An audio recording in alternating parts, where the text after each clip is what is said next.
The wait is over, and WFXR Sports has your first look at all the action. WFXR Sports Countdown to Kickoff starts now.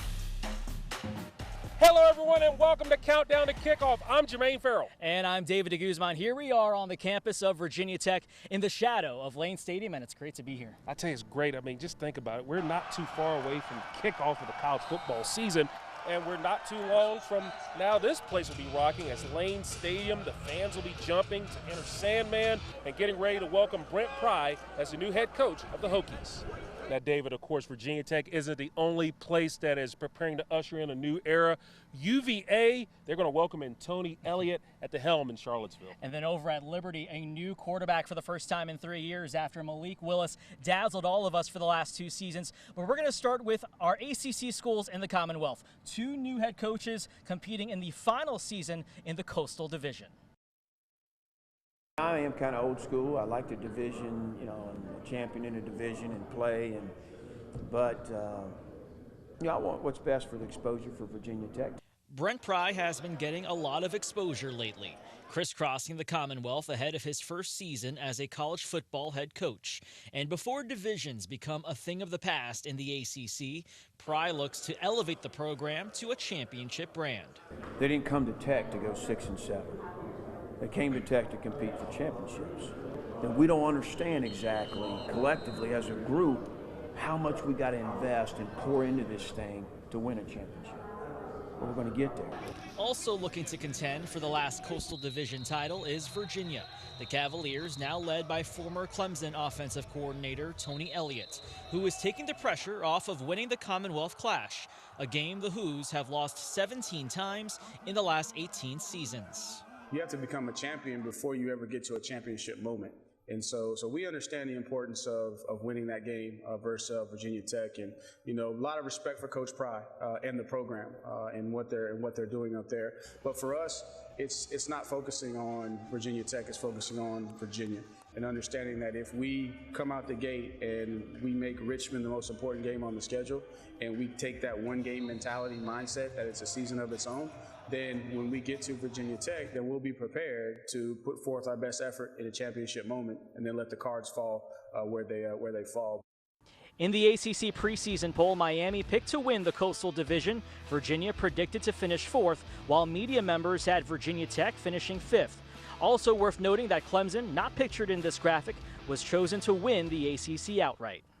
Well, for first-time head coaches in Virginia Tech's Brent Pry and Virginia's Tony Elliott, as far as their coaching staffs are concerned, they've went back to the past as they've grabbed former players and even some of the coaches as a part of their coaching staffs. Now, recently I spoke with Virginia Tech's coach and J.C. Price, as well as Pearson Prelo, and also Virginia's Chris Slade and Marcus Higgins, talked to them about how they're giving back to their alma maters in the form of coaching.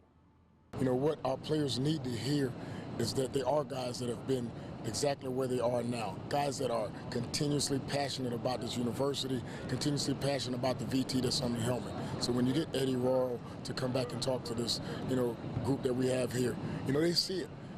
Coach Price and I, we've lived it. Coaches DB, they've lived it. We all have that special feeling inside, just like these guys will have every time they step in the Lane Stadium. If I don't do it every day, I'm pretty sure I do it almost every other day. I tell the players all the time, I get to do this. I get to coach here. I love the school, the things that it stands for, everything it's done for me, and now it's my turn to try to give back, and it's just a blessing that I get to be here every day. You just talk about being able to tell your story, and it's real, and it's genuine, and they can relate to it. When those guys get up, JC, Pilo, Xavier, Goove, and they say, I've walked in your shoes, I've sat in these seats, it just means that much more. So very, very valuable. And those are the right guys. We've got the right guys here that, have done this thing under Coach Beamer and Coach Foster. I'm super excited that they're with us. It's there. It can be done. I think that because of my experience and Coach Clint's experience and Hagen's, I think that we can be obviously live examples of guys who came in and did a really good job in the program, know what it takes to get to the program to the next level. And now the next phase is going to play, and I think that'll kind of play out for itself. And so sometimes too, you don't want to kind of tell people because you don't want to jade their perspective of what they will experience. And so sometimes it's better for me to just say, you kind of got to see for yourself, as opposed to offer my opinion so they see it through my perspective. One of the first things I did was promote Marcus Higgins to associate head coach because of just that very thing, the knowledge and the experience. He's got about a decade in here as a coach. And so I knew from my experience what that afforded me when I was at Clemson, and to be able to tap into that's been awesome. And then I got a perspective from the past with Coach Slade, so I get that perspective as well. And then Clint's kind of in the middle right there, right? So I get all those different perspectives, and then I bounce ideas off of them, because for me it's all about the experience of the student athlete, and who better than somebody who has walked in those shoes. Well, since the day that Brent Pry was hired as Virginia Tech's next head coach, the former Hokies graduate assistant has made it clear that recruiting in the Commonwealth was going to be one of his top priorities. Pry has yet to run out of the tunnel here in Blacksburg for a game, but already he's making an impact, picking up talent from across the Commonwealth. Coach. Oh, excuse me.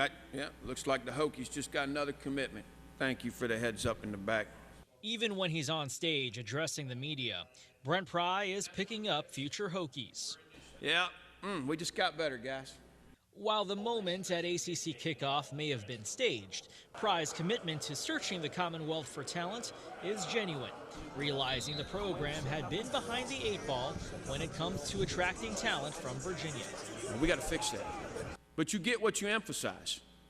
And we're going to recruit the heck out of the state of Virginia. That's very important to me. I saw what it did for Coach Beamer and his staff and his program. Less than half of Virginia Tech's current roster consists of in-state players, and Pry knows the importance of keeping Virginia talent close to home. I've always thought that about this place. It's the flagship school in the state of Virginia, but we got to put the work in. We got to invest in these coaches. We got to invest in these schools and these communities, and we're doing that. We started that from day one. And that effort is already starting to pay off. Radford wide receiver Marcel Baylor made his verbal commitment on May 10th and received an official offer from the Hokies on August 1st. Coach Pry is a smooth dude. If y'all don't know that, he's a smooth dude, you know what I'm saying? Cool, loving, caring, you know, cares about the kids, not just the game, life. He knows about life. He's been through enough to know like what's really going on, understands how you feel. And that's why I love him. That's why I'm ready to go there and give my all. The Bobcats senior living up to Virginia Tech's motto, "This is home." It's love, man. It's love, you know. Everybody from Radford, Pulaski, Blacksburg, Roanoke, anywhere, it's love everywhere, you know what I'm saying? So I feel like staying home I made the right choice. And right now, you know, recruiting for us, it starts in the state of Virginia. There's nobody else that should know more about kids in this state than Virginia Tech.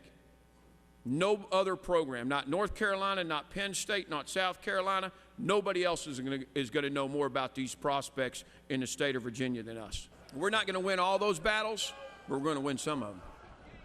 Looking at Virginia Tech's schedule, Brent Pry will make his Lane Stadium debut on Saturday, September 10th. That game set for an 8 o'clock kick. A lot of calendars have September 22nd circled. That's when the Black Diamond Trophy will be at stake when West Virginia visits Blacksburg. And the Hokies heading to Pitt before they host the ACC Coastal Division favorites Miami on the 15th. And then, of course, the Commonwealth Clash in Blacksburg against UVA on November 26th. All right, folks, of course, we can't have a countdown to kickoff special with a man that's going into his 40th year of calling Virginia Tech football games, Hall of Famer for Virginia Tech, the great tight end Mike Burnup. And Mike, I tell you, the season is rock and rolling. We have a special treat. You're going to link up with your buddy, Bill Roth. It's like old times, I'm sure, again, that you guys are back together. You know, it's going to be fun, Jermaine. We've done a couple podcasts together and whatnot. Did one in the summer back in Destin, Florida, when we were sitting there at the beach with Billy Height. Came out great. But, yeah, Bill and I worked together for 27 seasons. And so it's great to have him back in the booth. It was kind of a natural fit since he was across campus anyway as a professor of practice, and the SMA program's going really, really well. So we're excited to have him back. You know, it's kind of a change of culture in football, and just having Bill back, that's kind of a change too. So we're excited about it. Speaking of games, obviously the Virginia Tech Hokies making a big announcement on who their starting quarterback will be, as is Grant Wells, the graduate transfer from Marshall. Just your thoughts about that, because it seems like what the coaches everybody was saying, it was a pretty big gap. It got closer, but in the end, Grant Wells sealed the deal. Yeah, his accuracy is really outstanding, Jermaine. I think you saw in the spring game when he had those long passes to Caleb Smith. You know, he's got arm strength. He's not afraid to try to put it in the tight windows. He can make all the throws, and I think it was a great decision by Coach to do it. Jason, it was great competition between the two, and I think for once in a long time now, Virginia Tech's got two really good quarterbacks. We haven't seen that for a while, and so Grant's been terrific. Obviously, he threw some interceptions at Marshall. We haven't seen much of that. I don't think in any of the scrimmages I saw him throw any, so that's been encouraging, and now it's, you know, the lights are going to be on next Friday night. We'll see how they do. And then when you look at Coach Pry and what he has brought to this program, from your perspective, now that we're getting close to kickoff of the first game of the season, what do you think he's really added to the program now that you've seen everything kind of up close and personal? It's been a total change in attitude, the culture and whatnot. He's just done a fantastic job. You know, he's done all the right things. He's not said no to anything. He's been speaking all over the place. And it's been amazing. Everything has kind of changed around here. The attitude is great. You know, he's taking the team to Claytor Lake to build stuff. I mean, it's just been fantastic what he's been able to do. The thing about it is now, he's been on the honeymoon, right? They're undefeated, and now you got to play. So we'll see what they've got. I know they're excited about. Hey, you can't hit against each other constantly. Now it's time to go show up and see what you got. And they'll do that Friday night against Old Dominion. Well, Mike, it's always a joy to talk to you. It's like old times, you know, and having fun with you. And I know you're ready for a big season. And enjoy the call, your 40th year. And it's going to be fun listening to you and Bill Roth and all you guys are do on the air. You do a great job. I appreciate it, Jermaine. Good to be on with you again. And really looking forward to the season and seeing what Brent Pry and his staff will do. I like it. They're flying under the radar, and we'll see what they got. Still to come, we head to Charlottesville for a look at the UVA Cavaliers, how the Wahoos are making a statement with what's on their feet when Countdown to Kickoff returns.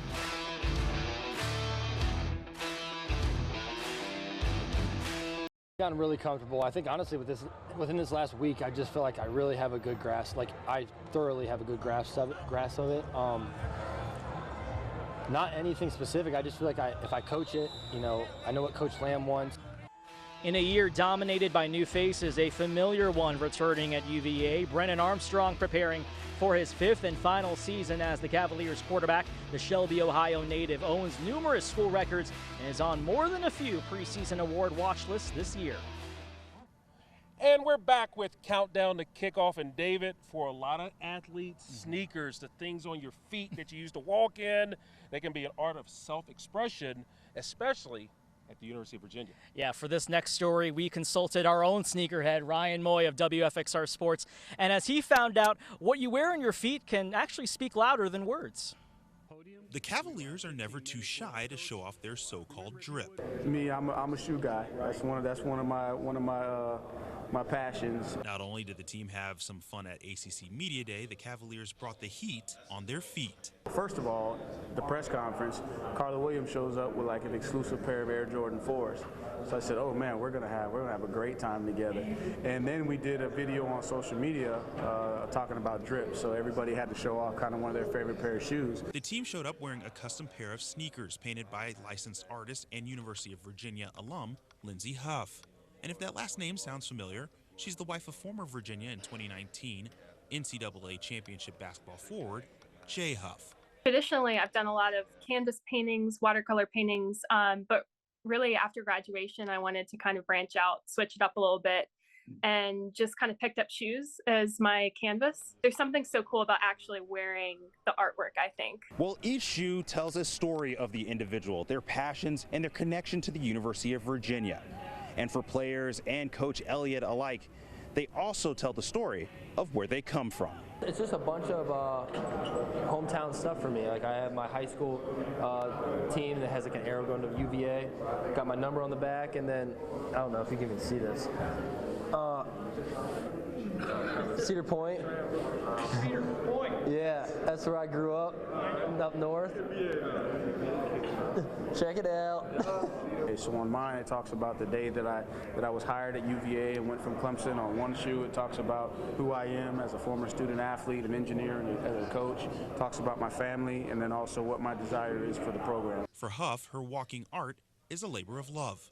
I think a paintbrush and a little bit of paint is a great tool to be able to tell stories. And yeah, it was just, again, it was an honor to be able to do this. And I don't know any of those guys personally, at least I didn't, but I feel like I know them a lot better now.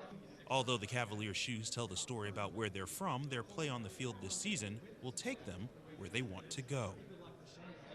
Quick look at the schedule for UVA. The Cavaliers will travel to visit Big Ten opponent Illinois on September 10th. In-state foe Old Dominion visits Scott Stadium on September the 17th. The Hoos will host Louisville on October 8th. And then after a bye week, Virginia has a Thursday night game in Atlanta against Georgia Tech. And of course, worth highlighting again, the Commonwealth Clash, Virginia and Virginia Tech on Saturday, November the 26th in Blacksburg. Coming up, we head to Lynchburg, where the Liberty Flames prepare for life after Malik Willis. How Hugh Freeze plans to fill those shoes at quarterback next on Countdown to Kickoff. I mean, it's always good to have experience, right? That never hurts you. So, just having, different starts, in different leagues, I think has helped me a lot of just, understanding defense and just how the ebbs and flows of a game go. I think until you get in the middle of a game, you kind of, it's just different. The Liberty Flames have their starting quarterback in redshirt senior Charlie Brewer. Brewer has a lot of experience under center after playing at Baylor and last season with Utah. Brewer looks to pick up where Malik Willis left off in leading the LU offense. Continuing here on the Countdown to Kickoff here in Blacksburg and Germain, later this year, the Hokies will be making the trip over to Lynchburg. That's right, Liberty University, David. That football team's going to look a little bit different. Yeah. We're used to seeing a guy by the name of Malik Willis rocking the scene. And we hear from Ryan Moy, WFXR Sports' very own Ryan Moy, as he talks about head coach Hugh Freeze. He's not too worried about the quarterback position. I think any time you create competition in any position room, it's beneficial. Before being taken by the Tennessee Titans in the third round of the 2022 NFL Draft, former Liberty quarterback Malik Willis threw for over 2,800 yards and 27 touchdowns during his senior year, while also rushing for over 870 yards and 13 scores on the ground. For Freeze, competition within his current quarterback room will be key to life after Willis. The kids that are able to handle that and raise the level of their play are the ones you want to go to battle with. You've got to compete every year to earn that spot. So I think all of the ones in that room right now have shown signs that they're willing to compete for it. Well, even though Willis is no longer with the team, many of the players say that they're looking to keep that same amount of intensity up no matter who is behind center. And as they begin to prep for this season, many of the Flames are looking forward to keeping their bowl streak alive. We can't be complacent just because we won 3 bowl games in a row. It's back to the basics every year, so we got to win this first game. Now when we get to the second week, win the second game. Getting to the 4th consecutive bowl game is a goal of ours, and I think that each day, having that in the back of your mind, knowing that we could get another bowl game, and for me, being a 6-year senior, that would just, be the cherry on top to finish my career going to another bowl game. For the Flames, it's going to take a team effort to make it back to a bowl game while continuing to climb the mountain of success. It is the final year before Liberty heads to Conference USA. Among the notable games for the Flames, a trip to Wake Forest on September 17th. LU will also hit the road on October 1st to play Old Dominion. BYU visiting Lynchburg on October 22nd. Then in November, Liberty taking on SEC opponent Arkansas November 5th. And as we mentioned earlier, the Hokies will visit Williams Stadium on November 19th. We have one more timeout on Countdown to Kickoff. Coming up, we'll check in on the VMI Keydets, and we'll take a look at the schedule for opening weekend. Let's take a look at the headlines surrounding our local ODAC teams. Avery getting ready for its first full season as a member of the Old Dominion Athletic Conference after spending 40 years in the USA South. At Ferrum, Cleve Adams heads into his 3rd season at the helm, hoping to build off a 6-4 campaign in 2021. And Washington and Lee enters as the defending ODAC champion after a season that featured an 8-game winning streak and a playoff appearance. Well, up in Lexington, VMI entering with high expectations as Scott Wackenheim entering his 8th season at the helm. David, after 2 straight winning seasons for the Keydets, they have a strong outlook for the 2022 season. Before the spring and fall 2021 campaigns, expectations for the Keydets weren't high at all, considering the program has had more losing seasons than winning ones. With the recent taste of success in Lexington, the Cadets welcome the strong expectations on the program. Got together this offseason and we came up with a new mission statement called New Standard, and it's really based on, hey, there's a new standard of excellence and we need to expect to perform at that level. And it's not only in the classroom, on the football field, but winning the hill as we deem it militarily. So there's a new standard based on the success we've had in the past, and we want to uphold those standards. You know, I came in and, to be honest, it was kind of almost a losing culture. You know, we had the mindset of, you know, let's keep it close, let's try to just put up some points and, you know, play a respectable game. But, you know, now we're going in week to week expecting to win every week, and it's exciting. You know, it's a great feeling. It's really empowering knowing any week you're going into a game, you have a feeling you can win. VMI picked to finish 7th in the SoCon Coaches Poll and 6th in the league's media poll. Well, after a long wait, the countdown is almost complete, and that countdown is no longer in days. It's now in just a matter of hours. We'll see kickoff. I tell you, I'm ready for that ball to be kicked off. So let's take a look at the opening weekend schedule we got coming our way. It all starts tomorrow night. VMI opening the year at Wake Forest. Kickoff set for 7:30. Then we've got some Friday night lights. The Brent Pry era begins as Virginia Tech takes on Old Dominion at 7 o'clock in Norfolk. And then on Saturday, the Tony Elliott era begins in Charlottesville. UVA hosting Richmond. That's at 12:30. And by the way, speaking of new eras, JMU beginning its run as a Sun Belt school, hosting Middle Tennessee at 6 o'clock.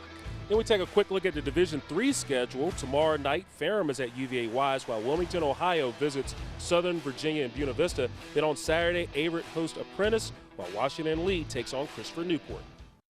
So, David, a lot of great action on this opening weekend of college football, and we're out of time here for Countdown to Kickoff. We want to give a special thanks to the Virginia Tech Athletic Department for giving us the opportunity to host this show right here on their campus. And we want to thank you so much for watching. For Jermaine Farrell, I'm David de Guzman. Enjoy the return of college football.